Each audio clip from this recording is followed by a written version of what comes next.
I look at the oil market, it's bid, but it's not exactly on a major conflict footing. And this will come down to what Iran does potentially to the oil infrastructure within Iran. What would that do? It's the export facilities that we're perhaps most focused on. Hi, Manis. Exactly. It is bid, but it's not up massively. I think we're up about 3.5% when it comes to Brent this week. But still below $75 a barrel and still below where it was in late August, early September.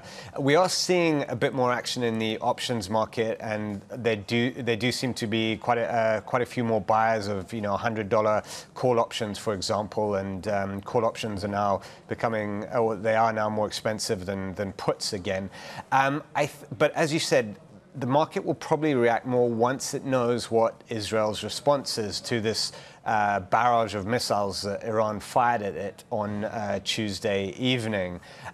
It is possible that Israel decides to strike Iranian oil infrastructure, and I think that would, possibly lead to the first energy supply disruptions from the region since October the 7th last year, when these various conflicts in the Middle East started. There's pretty much been nothing that's directly hit supply since then. But if Israel decides to go for Iranian oil infrastructure, be it refineries or export facilities, then yeah, I think that could really worry oil traders.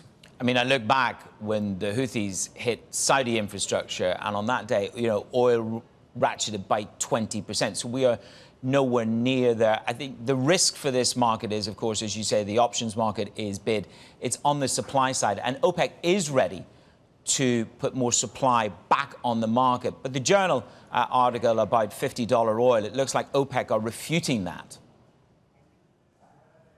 Yes, it does seem like they are refuting that, and the signs are that the OPEC Plus is going to continue with its plan to bring back some of that spare capacity that it has in December. So it doesn't look, according to a sort of meeting that some of its officials had yesterday, that they're going to pull back on that. So they are well aware that